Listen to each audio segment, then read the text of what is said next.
You have answered a lot of mind-stretching questions throughout this course, and I'm quite certain that you're quickly developing into a great lean leader.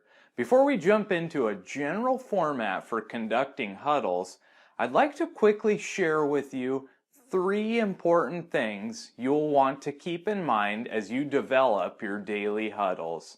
There will certainly be times when you need to pull team members together to realign in what is referred to as random huddles.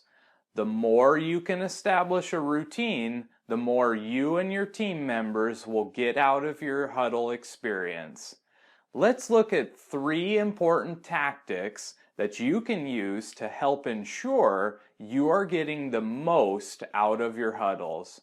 Number one, give everyone who should be there a reason to be there. Here are three suggestions that will help you do this: relationships, responsibility, and assignment. One way that you can ensure everyone is at the huddle is to establish the right culture. Make your huddles inviting to all parties and all different personality types. This may mean establishing some ground rules for the group and taking regular suggestions from each of the participants to keep them involved. Doing this will allow team members to let their personalities shine and develop healthy and trusting relationships with other members of their team. Second, responsibility. Responsibility is another great motivator for any human being. For instance, your huddle will be much better organized if a leader or a facilitator is established ahead of time. One way to do this is to rotate the leadership role amongst all of your team members. This gives everyone the opportunity to lead and helps everyone better understand how their teammates both lead and follow as they serve one another in different levels of responsibility. The leadership role can evolve as time goes on, but in general, a leader should ensure that everyone gathers together at the correct location and the huddle begins and ends on time. Maybe even more important than the place and time is that leaders should do their best to establish a spirit of sharing amongst team members. Each member of the huddle should have an opportunity to talk or contribute if they would like to. You can use the parking lot section of the Huddle template available in this lecture to help keep huddles on topic while still validating each member's contributions no matter what the size. Another very handy tool we have included in this lecture for you to use is the Huddle checklist. Feelings, emotions, and topics can naturally become more organic as time goes on throughout your huddle journey. The checklist, or huddle board, can be used to help guide topics and follow a standard format. Remember, just because the checklist or the huddle board that you are using is a standard format does not mean it can't be reviewed and improve the items on the board or list as time goes on. In fact, quite the opposite, team members should regularly collect feedback, review, and improve the format of daily huddles. Number two, be consistent. Establishing a routine for your huddles will help everyone get on board much quicker. Try to establish a standard time for huddles if possible. If your huddle situation does not allow for a standard time, you may want to think about establishing a scheduler who can help coordinate schedules for each of the daily huddles.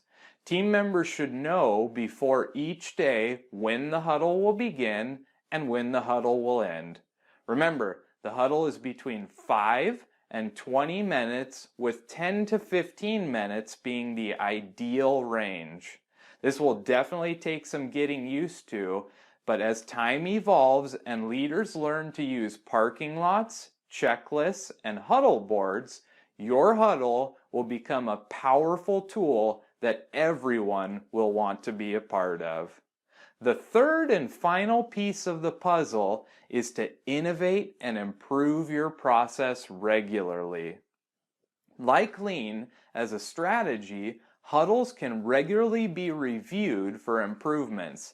Team members can be coached, trained, and mentored to better help them develop their skills in huddles and facilitate when the opportunity comes. We're now ready to share with you a process you can use to begin conducting daily huddles on your own. We call it Huddle. After the team has gathered together and it's time to begin, the leader can kick off the huddle with happy thoughts. It's always best to begin any type of gathering on a positive note. This can be open-ended and doesn't necessarily have to focus on anything specific. Just be sure to start the huddle in a positive way. Injecting your team with a dose of energy will surely help you get off on the right foot. Some suggestions you may want to consider using to start your huddle are icebreakers, quick games, asking open-ended questions, or discussing something the group is excited about. Be sure to give any new faces or visitors to the group an opportunity to introduce themselves to others so that fellowshipping can begin right from the start. Next, the huddle leader can move on to phase 2, understand. This critical second stage of the huddle helps everyone on the team understand how performance is going by sharing key metrics of the team's performance. One tool that you can use to help track and organize key performance indicators is a dashboard. Be sure that there is a general sense of consensus with the KPIs that your team will be using. Additionally, you'll want to track the key performance indicators to ensure that the direction they are driving the team in aligns with the objectives of the group. An example is shown in the Excel checklist and is also included in the example huddle board on your slides. As a side note, oftentimes organizations will have the huddle leader use a checklist while teams review the information on a huddle board, so you may want to consider implementing both the checklist and a huddle board. You can find more information on huddle boards in your slides. After the huddle leader has finished sharing key metrics with the group, they can then move on to discussion around what has been done. In this quick period of time, team members share with the group what they accomplished the day before or since the last team huddle. You can use fun tools like a ball, cue card, or other creative techniques to help remind everyone whose turn it is to share. After everyone has had an opportunity to share what they have accomplished, now it's time to share what you are doing. Each team member will then tell the group what their focus will be during the day. Essentially, this is a quick outline or summary of each member's plan for the day. Here, each member of the team summarizes what they need to do during the day to be successful. Once every member of the team has shared their focus, it's then time for leverage. No, we don't mean push them until they get to the point where they committed to. We mean ask the group if there is anything that anybody is stuck on. As a group, oftentimes issues can be resolved quickly, or the proper level of authority can provide guidance and support that will assist team members in removing bottlenecks and barriers. Finally, before the team parts, share a bit of education and excitement with everyone. A recent project success that gets spotlighted, a tip of the day, or even just a fun cheer that sends everyone off to work on their responsibilities excited and full of energy can be very empowering. Well, that concludes this lecture on lean huddles. Remember that although huddles can be held anywhere, it may be beneficial to use both a Huddle checklist and a Huddle board. If teams have a Huddle board available to them, the experience is much more visual and communication can become more transparent. Anybody in the entire organization can walk by at any time and see updates, monitor progress, and most important, support one another. Here is one example of a Huddle board.